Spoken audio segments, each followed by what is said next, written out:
Welcome back mga kaaldab.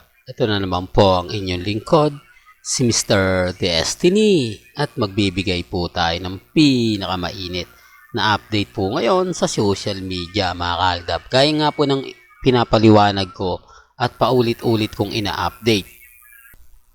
Remind ko lang po kita nyo si Alden Richards napakasipag magbigay ng update. Napakasipag mag-post sa social media. Kakaiba po sa mga nakikita po nila, sa mga kaganapan. Tapos naispatan pa po siya nakasama si Luis Manzano. Di po ba? Pero gaya ng sinabi ko mga kaaldab, may ebidensya at resibot naman tayo. Na patunay lang po yan mga kaaldab na pagdating po sa mga bagay-bagay na update, hindi po tayo magpapahuli. Hindi po tayo kumbaga, yung sinasabing ganito ganyan, hindi po, updated po tayo. Although sinasabi ko sa inyo, may mga throwback po akong pinapakita na kailangan po. Hindi po ba? Marami kasing katanungan ngayon. Papaano mo masasabi, Mr. Destiny, kinasal na si Maine Mendoza at Alden Richards, gayong wala namang tung deklarasyon sa simbahan? O ba? Yan ang lagi namang katanungan sa atin. Hindi tayo mawawalan ng mga tanong, mga kaaldab. At syempre, hindi naman po tayo mauubusan ng kasagutan. Kung marami po silang tanong, pabor na pabor po sa akin yan. Yan ang gusto ko, mga kaaldab. Yung mga nagtatanong na, anong pinanghahawakan po ninyo, Mr. Destiny? Paano nyo masasabing kinasal sina Maine Paul Carson at Richard Paul Carson? Well, ebidensya at resibo nga po ba? May mga dalawang photos lang akong ipapakita. Ito at ito. Unahin po muna natin ito. Simple lang naman po kasi mga kaaldab. Kayo na po bahala mag-isip. Dahil ngayon po ay 86 wedding mansari mga kaaldab. Na kung saan talaga naman pong mapapaisip po kayo. Ito yung mga panahon na open pa na ipakita nila Mengay at ni Alden ang wedding ring po nila ni Maine Paul Carson. Kung matatandaan nyo sa isang video na kumakalat, yun noong 2016, tinanong si Mengay kung suot niya nga po ba yung singsing. Di po ba? At sinabi naman po ni Mengay na suot ko yung singsing. At ipinakita niya pa nga po. Respeto na lang po sa mga hindi naniniwala. At etong kasalan nga po, alam ko, pasensya na po sa mga mamis, alam na po nila to since binabalita ako na yan. For the record lang po at sa mga baguhan at sa mga nagtatanong. Kailan at saan nga po ba kinasal si Richard Paul Carson at si Maine Paul Carson?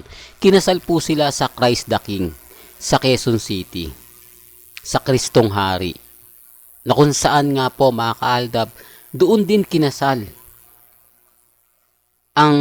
doon din kinunan ang kasalang kalye serye, na mapapaisip naman po kayo, bakit napakarami mga kumbaga dumalo, di po ba? Ito pinagpiestahan to yung mga guests, yung mga naandyan, di po ba? Anong ginagawa ng mga kamag-anak ni Maine Paul Carson? Hindi naman po yung kasali sa kasal serye o kalye serye, di po ba? Pero kung titignan nyo yung mga wedding supplier nga po nila Mengay at ni Alden, mapapaisip po kayo di po ba? Ito'y bonggang-bongga, di po ba? Kaya nga po sabi ko nga po sa inyo mga kaaldab, mahirap po talagang mag-react, mahirap po talagang magkomento.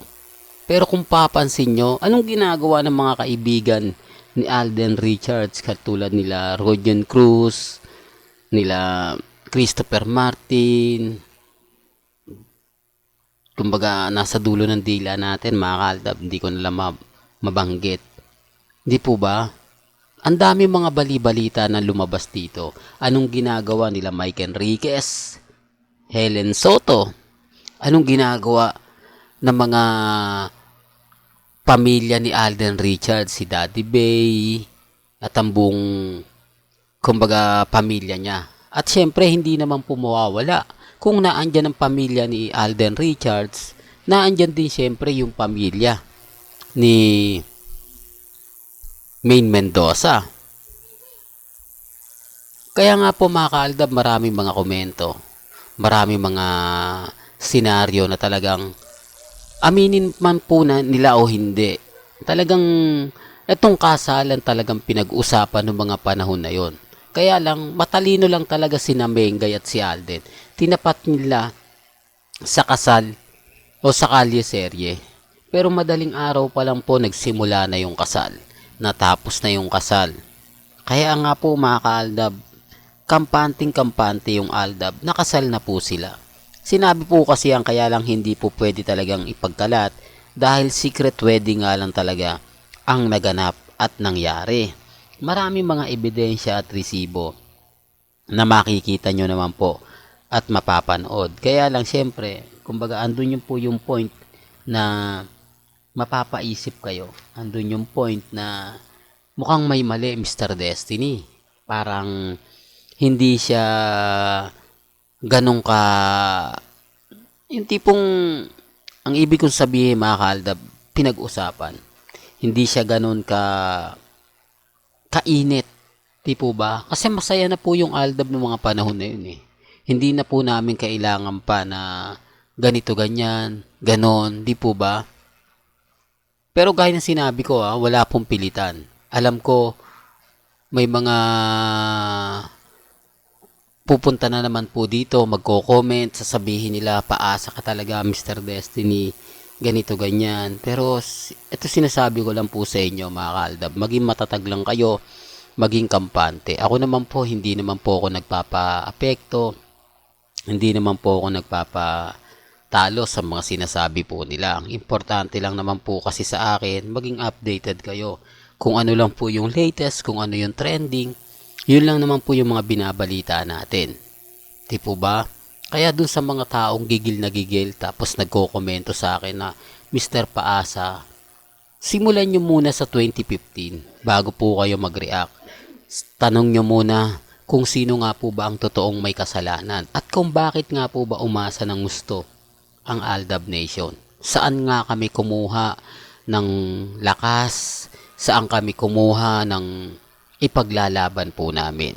Hindi, para lang klaro. Kasi yun po nung sinasabi nila na ano ba yung pinaglalaban ninyo? Ano nga ba yung gusto nyong iparating? Ngayong wala na naman talaga. Di po ba? Sabi ko nga kung 2015 Aldab po sila, madali nila kami maintindihan. Madali nila kami mauunawaan. Kasi nga po sa dami ng mga inilabas na mga balita, sa dami ng mga tao magpapatunay sa totoong relasyon nila Mengay at Tisoy, pero lahat po sila tikom. Lahat po sila masasabi natin na hindi umayon. Hindi po ba? Hindi talaga kumakampi. Hindi po ba? Bagkos na nahimik na lang po sila eh. Pero yung kwento at buo, alam po nila. Kaya nga po ako hindi na ako nakikipagtalo pa sa mga nagagalit sa akin. Ang bagkos, tinutuloy ko lang po yung mga update na ganito. Kasi ito po talaga yung totoo. Ito talaga yung patunay sa mga taong nagtatanong, sa mga taong nagsasabi ng fake news. Okay lang po yan. Normal na lang po sa akin yan.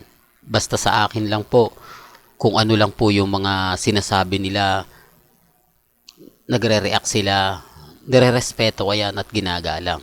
Di po ba? Basta kampante lang po tayo. Tignan natin kung hanggang kailan po nila gagawin ito. Hanggang kailan po ito kumbaga matatapos. Di po ba? Lalong-lalo na nga po pagpasok nga po ng 2024. Yan po yung aabangan po natin. At syempre, lagi lang kayong tututok sa channel ni Mr. Destiny. Well, hanggang dito na lang po yung updates natin mga kaaldab ba? Kaya kung gusto nyo pa po ng pinaka-latest at sariwang update, abay tumutok lang po kayo dito po sa channel ni Mr. Destiny para updated po kayo sa mga latest at sa mga bagong video po na ilalabas po natin maya-maya lang. Kaya kung bago ka lang sa channel na to at isa kang true-blooded Aldab Nation na nagmamahal kina Mengay at Tisoy, tama po ang channel na pinuntahan mo kaya consider na po kitang bagong subscriber. At huwag mong kalimutang i-share ang mga video po natin sa mga mami, sa mga titas at sa mga senyor. Hanggang sa muli, salamat po sa panonood at pakikinig.